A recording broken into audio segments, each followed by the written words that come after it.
Okay, so you've sent over a really interesting mix of info this time, all focused on figuring out what a healthy lifestyle actually looks like. That's right. We've got material from, well, different kinds of sources. Yeah, I see the government perspective with Healthy People 2030, then the Mayo Clinic, very well known, and also the American College of Lifestyle Medicine. Quite a range. Exactly. From, broad national goals down to very specific medical approaches. And the idea today is really to pull out the key takeaways for our listeners. To kind of connect the dots, right? Cut through the noise and find the core message about living healthy. Precisely. We know people want solid info, but quickly and clearly, no one wants to drown in details. All right, let's dive in then. Healthy People 2030, that's the U.S. Department of Health and Human Services setting national health goals. What jumped out at me was just how, well, broad their view is. Yes, and the really useful part for us is their section on evidence-based resources. It's basically a guide to interventions that has actually been, proven to work. And the way they categorize things, it gives a great overview of all the different factors involved in health. Right, like they have health conditions. Yeah. So that covers things like cancer, diabetes, mental health, Hmm. the big stuff. Mm-hmm. Then there's health behaviors, which seems really central for today. Nutrition, physical activity, sleep, even quitting tobacco. Yeah, the things we do. It's smart they separate those because the condition might be the outcome, but often our behaviors are, a huge part of getting there or managing it. Drew. But crucially, they don't just focus on the individual. No, they also look at population groups, so Yeah. like adolescents, kids, older adults, acknowledging that health needs aren't the same for everyone. Which makes total sense. A one-size-fits-all approach rarely works in health. And then there's settings and systems, Hmm. so where we live, work, get health care, our communities, Hmm. how those environments affect us. Exactly. It shows that, it's not all down to individual willpower. Our surroundings play a massive role. Which kind of leads into that last big category, the social determinants of health. Hmm. That really zooms out, doesn't it? It absolutely does. This is where they talk about things like economic stability, access to good education, quality health care, your neighborhood environment, social connections. Wow, okay. It recognizes these big picture factors deeply influence our health, often shaping the choices we even have available. Like, it's hard to eat healthy if there are no affordable, fresh options nearby. That's a powerful point. It really puts individual choice in context. Yeah. So Healthy People 2030 gives this huge wide-angle view. Let's maybe zoom in a bit with the Mayo Clinic.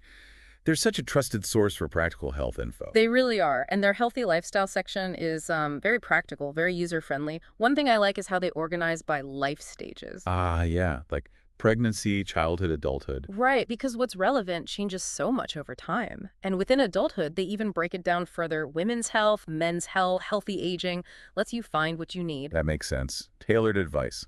And then they also have categories based on healthy lifestyle topics, more specific things. Like what? Oh, birth control info, fitness tips, nutrition advice, help with quitting smoking, sexual health, stress management, weight loss strategies. Very practical stuff. Stuff people are actively searching for answers on. Exactly. And it's not just articles. They mention their healthy living program, too. Oh, yeah, what's that? Sounds more involved. It is. It's like an immersive wellness program up in Minnesota. They also have an executive health program focused on keeping leaders healthy. So a real focus on being proactive, not just reacting to problems. That's a key theme, definitely. Prevention and active maintenance. And I saw they even have recipes, like BBQ turkey burgers, orange juice smoothies. That makes it feel really doable. It does. Turning advice into actual meals is, well, crucial. Knowing you should eat well is one thing. Having a tasty recipe is another. Totally. Okay, so that's Mayo Clinic practical, life stage focused. Now let's shift to the third source. Yeah. The American College of Lifestyle Medicine, ACLM. These are medical pros focused on lifestyle change for chronic disease. That's their whole mission. They champion what they call lifestyle medicine. Okay, so how is lifestyle medicine different from just, general advice to eat well and exercise? Good question. Lifestyle medicine, as ACLM defines it, is really a medical specialty. It uses specific therapeutic lifestyle interventions like diet changes, exercise plans, as a primary method to treat, prevent, and sometimes even reverse chronic conditions. Reverse, like type 2 diabetes, heart disease. Exactly, those kinds of conditions. What makes it distinct is the focus on being evidence-based, treating the whole person, and actually prescribing these lifestyle changes, much like you'd prescribe medication. Prescribing lifestyle changes. Yeah. Interesting. So it's got that medical backing. What are the core components they focus on? They structure it around their 6 pillars of lifestyle medicine. Pillar 1 is nutrition. And their focus is very specific. A diet centered around whole, minimally processed plant foods. Lots of fiber, nutrients, antioxidants. Vegetables, fruits, whole grains, legumes, nuts, seeds. So less about what not to eat, more about loading up on the good stuff. That's a big part of it, yes. Focusing on nutrient density. The second pillar is physical activity. Right, exercise. But it's about regular, consistent movement, not just intense workouts, but weaving activity into daily life. Walking more, taking stairs, finding things you enjoy. Makes sense. Pillar 3. Stress management. Recognizing the huge impact chronic stress has and actively incorporating ways to manage it. Meditation, mindfulness, yoga, time in nature, whatever works. Yeah, stress is a big one for so many people. What else? Pillar 4 is restorative sleep. They emphasize getting 7 to 9 hours of quality sleep consistently. It's vital for repair, recovery, hormones, brain function, everything. Can definitely feel the difference after a bad night's sleep. Absolutely. Pillar 5 is social connection. This highlights how important strong, positive relationships and community are for both mental and physical health. We're social creatures. That's often overlooked, I think. And the last one. Pillar 6 is avoidance of risky substances.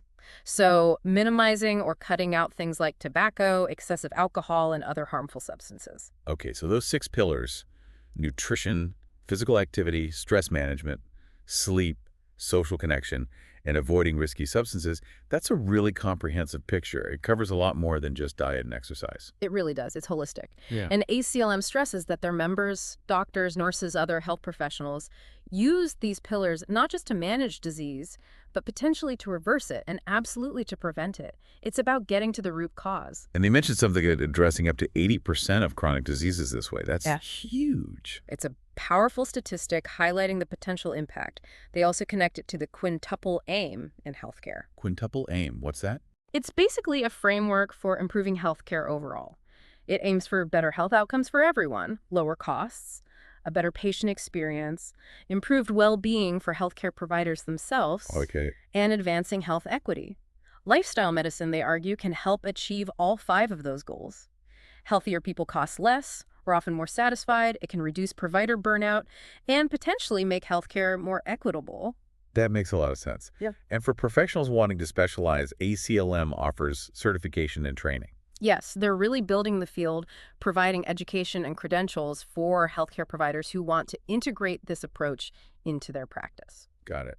Okay, so stepping back now, looking at Healthy People 2030, Mayo Clinic, and ACLM, what are the big connections you see emerging?